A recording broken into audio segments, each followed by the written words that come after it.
In the land of Uz, there lived a man whose life remains a powerful testament to faith and integrity. His name was Job. Job was not just any man. He was known throughout the region for his extraordinary integrity and blameless character.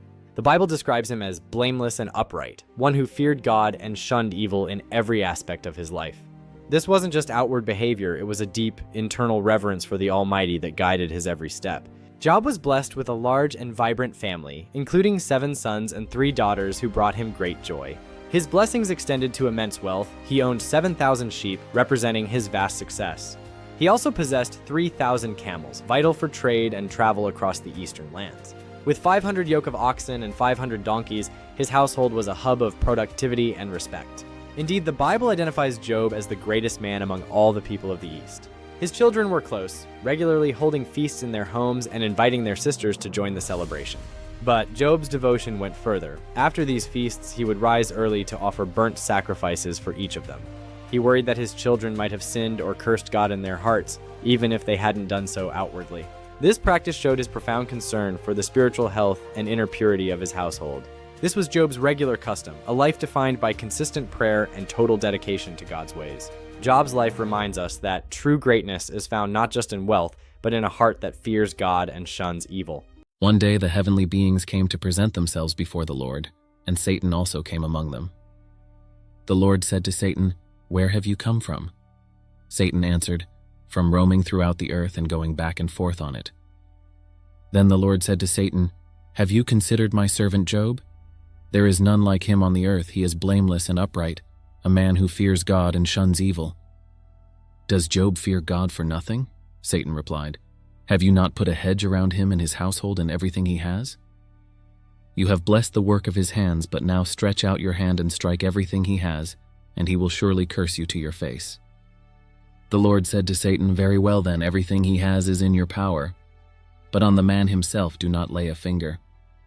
Then Satan went out from the presence of the Lord. The test was set. The heavenly conversation was over, but Job's trial was just beginning. Job was a man of great wealth and even greater faith, but in a single day his world was shattered. First, messengers brought news of disaster. Raiders had stolen his oxen and donkeys, leaving only one servant to tell the tale. Then, fire fell from the sky, consuming his sheep and the shepherds who tended them. Before the news could sink in, another servant arrived. His camels were gone, taken by marauders in a swift attack. The most crushing blow came last. A mighty wind collapsed the house where all 10 of his children were gathered. None survived. In his grief, Job tore his robes and fell to the ground. Yet he did not turn away from his faith. He spoke the words that still echo today. "The Lord gave, and the Lord has taken away. Blessed be the name of the Lord." Even in total loss, Job did not curse God, a testament to a faith that cannot be broken. In the heavenly realm, Satan challenged Job's faith once more. God allowed a second test, sparing only Job's life.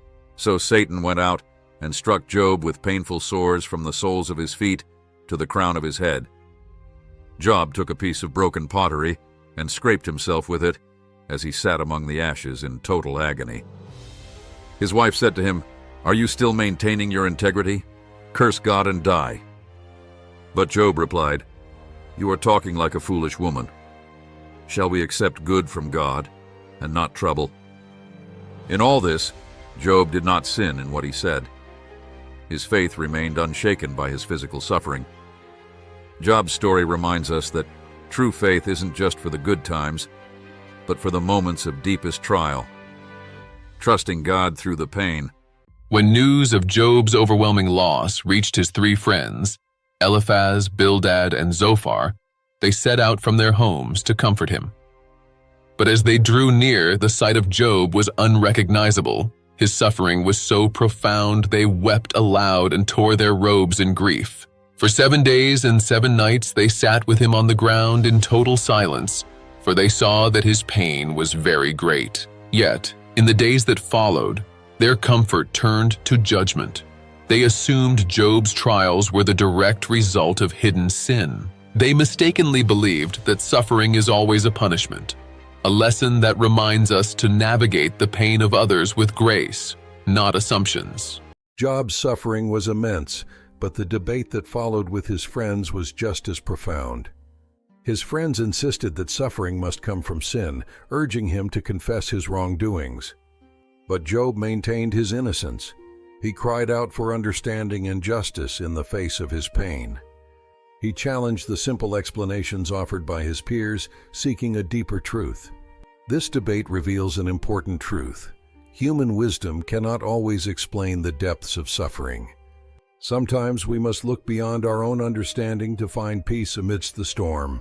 In our trials, we learn that some answers belong only to the divine. Trust in the one who knows the end from the beginning. Finally, God answered Job out of a whirlwind. Instead of explaining the suffering, God asked Job powerful questions. "Where were you when I laid the foundations of the earth?" God asked. He described the vastness and complexity of creation. "Who marked off its dimensions? Surely you know. Who stretched a measuring line across it?" God challenged Job to consider the origins of all things.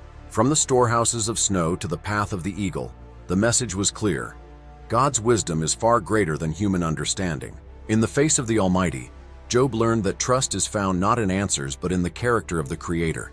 God is wise and He is with us.